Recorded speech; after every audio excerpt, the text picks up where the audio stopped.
There is a moment in every royal family when the private decisions made behind closed palace doors stop being just family business and start becoming history. That moment for the House of Windsor is happening right now.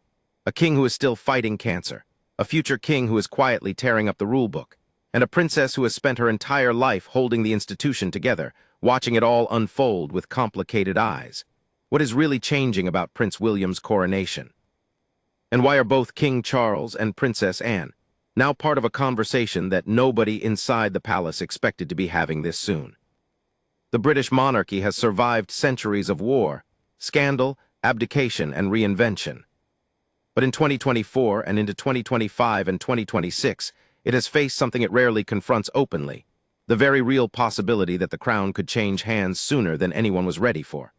When Buckingham Palace announced in February 2024 that King Charles III had been diagnosed with cancer, the statement was brief, carefully worded, and deliberately calm. But the effect inside royal circles was anything but calm.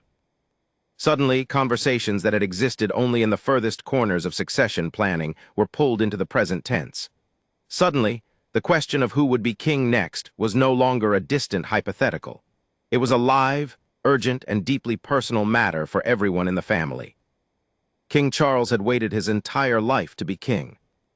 He had spent more decades as heir to the throne than almost any other figure in British history, watching his mother Queen Elizabeth II carry the crown with extraordinary dedication for 70 years. When she died in September 2022 and Charles ascended to the throne, there was a sense that a man who had prepared endlessly had finally arrived at the role he was born for. He threw himself into it with surprising energy. His agenda was packed. His red boxes, the official government papers that monarchs are expected to read and respond to, were being worked through late into the night. People who knew him said they had never seen him more content, more purposeful, more alive in his work. And then came the cancer diagnosis. The palace did not reveal the type of cancer, and it has not done so since. What the public knows is limited to what official statements have confirmed. That treatment began, that it was ongoing, and that Charles remained determined to carry out his duties. In December 2025, the king recorded a message for a cancer charity broadcast in which he spoke about the importance of early diagnosis and effective intervention, and suggested his own treatment schedule would be reduced in the new year. It was a measured moment of openness, revealing just enough to reassure the public while keeping the medical details private. Behind the scenes, however, the picture was more complicated. Reports described his condition as still requiring treatment. Sources close to the palace used words like precarious when discussing the long-term outlook, and royal commentators began to write in terms that would have seemed premature just 2 years earlier, about transition planning, about constitutional readiness, about what happens next. What happens next, according to a growing body of reporting, is Prince William. And William, it turns out, has been thinking about that question for a very long time. He has never made a secret of his belief that the monarchy needs to change. He has spoken publicly and through close allies about his desire to modernize the institution, to make it leaner, more relevant, more connected to the realities of contemporary British life. But in the summer of 2025, those private convictions became something more concrete. Reporting from the Times in London, a publication with deep access to palace circles, described William's plans to overhaul the monarchy once he becomes king in significant detail. And at the center of those plans was a decision about his own coronation that raised eyebrows across the royal world. William wants his coronation to be dramatically simpler than his father's. King Charles's coronation in May 2023 was a grand, historic ceremony held at Westminster Abbey, attended by dignitaries from around the world, watched by millions on television, and estimated to have cost British taxpayers around $90 million. It was a ceremony steeped in tradition, the anointing with holy oil, the orb and scepter, the crown, the oaths, the procession through London. There were 2,000 guests inside the abbey. The streets outside were lined with enormous crowds. It was, by any measure, a spectacle worthy of the occasion. But William, sources say, looks at that spectacle and sees something that cannot simply be repeated. He is, by all accounts, acutely aware of cost. He understands that the public's relationship with the monarchy is partly transactional. The institution survives because a sufficient number of people believe it serves a purpose and earns its place. A $90 million ceremony, staged at a time when many British families are struggling with the cost of living, sends a message that William does not want to send. According to sources quoted in the Times, a friend of William described him as someone who wants the coronation to have even more impact and remain relevant. That means stripping back the ceremony to its core meaning, rather than surrounding it with layers of pageantry that risk looking out of touch. A royal source quoted by the same publication pointed to medieval coronations as a reference point: simple, solemn, focused purely on the sacred transfer of power. Keep things that are pertinent to today, the source said, that reflect diversity and get back to the core of it. One of the most striking details in the reporting concerned the tradition of having the public swear allegiance to the new monarch. At King Charles's coronation, a version of this moment was included, though it was toned down compared to earlier eras. For William's ceremony, insiders say, there is no way he will include anything like it. The idea of asking ordinary people to pledge loyalty to him, in public and on television, sits uncomfortably with the kind of monarchy William wants to represent.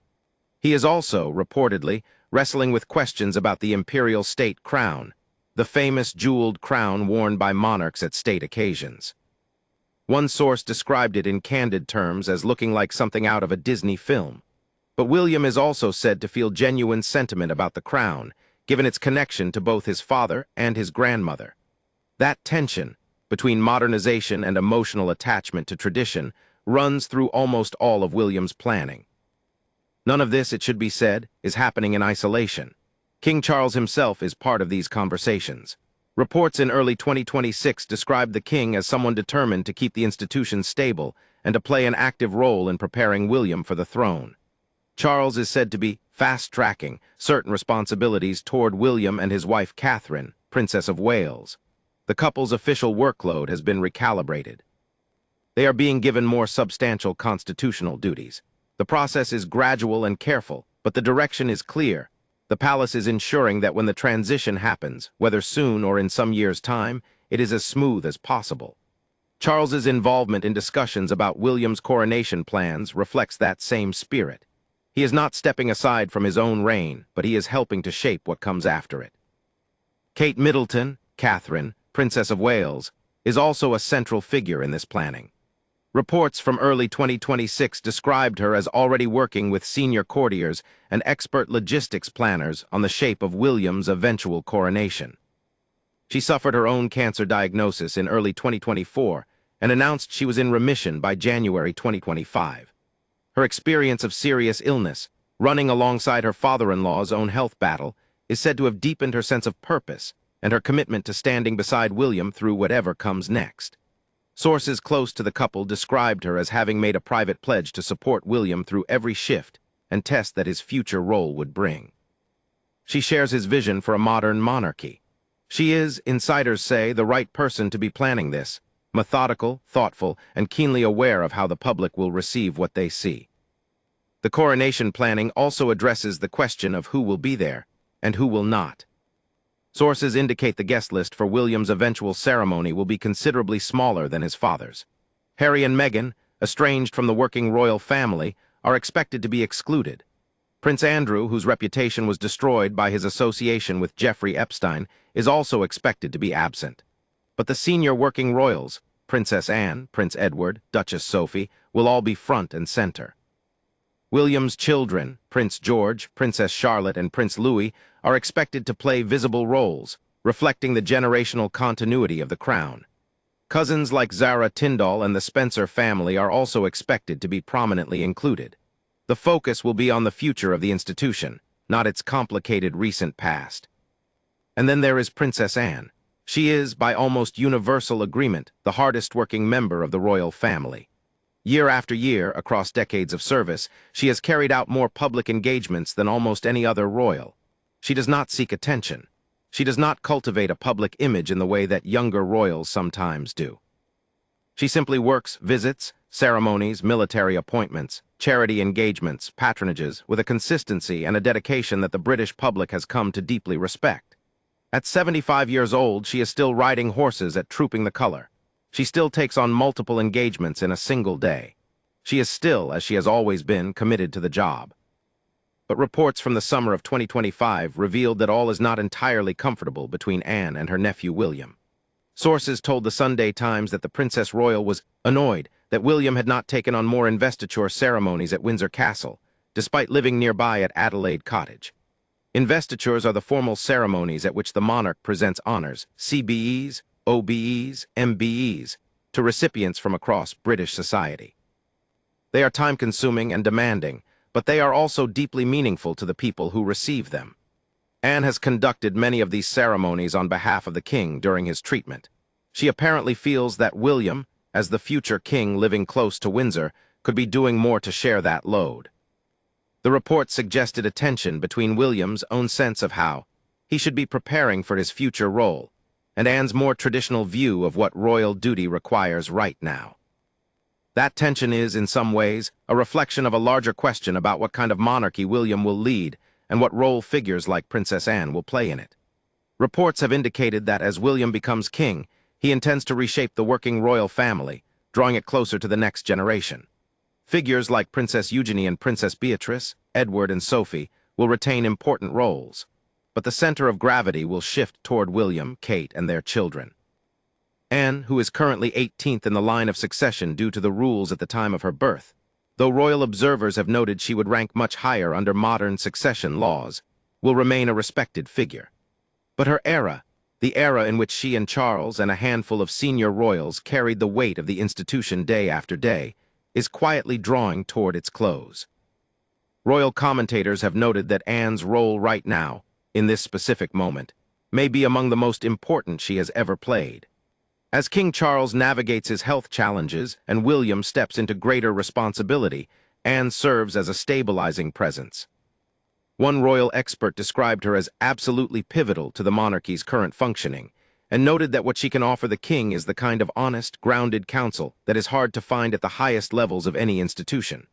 She gives Charles down-to-earth advice, in the words of that expert, and that advice, offered by someone who has no political agenda and no desire to advance her own position, is genuinely valuable. She can speak to her brother in ways that few others can. The situation unfolding across the House of Windsor right now is not a crisis exactly. The king is working, William is preparing, the institution is functioning. But it is a moment of genuine transition, one of those rare periods in which an old order and a new one exist simultaneously, overlapping, negotiating, adjusting. Charles, who fought his entire life for the crown, now finds himself helping to design the coronation of the son who will eventually take it. Anne, who built her life around service to the monarchy as it existed, is watching it prepare to become something different. William, who has always known this moment would come, is trying to ensure that when it does, the monarchy emerges leaner, more modern, and more relevant than it was before.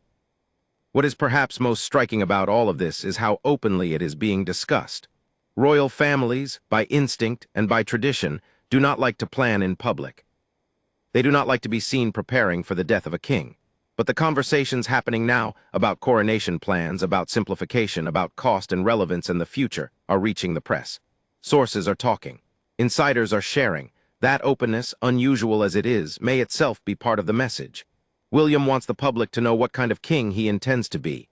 He wants them to understand that the next coronation will not be a repeat of the last one. He wants them to see the monarchy adapting, not reluctantly, not under pressure, but deliberately, thoughtfully, and with clear purpose. A crown is not just a piece of jewelry.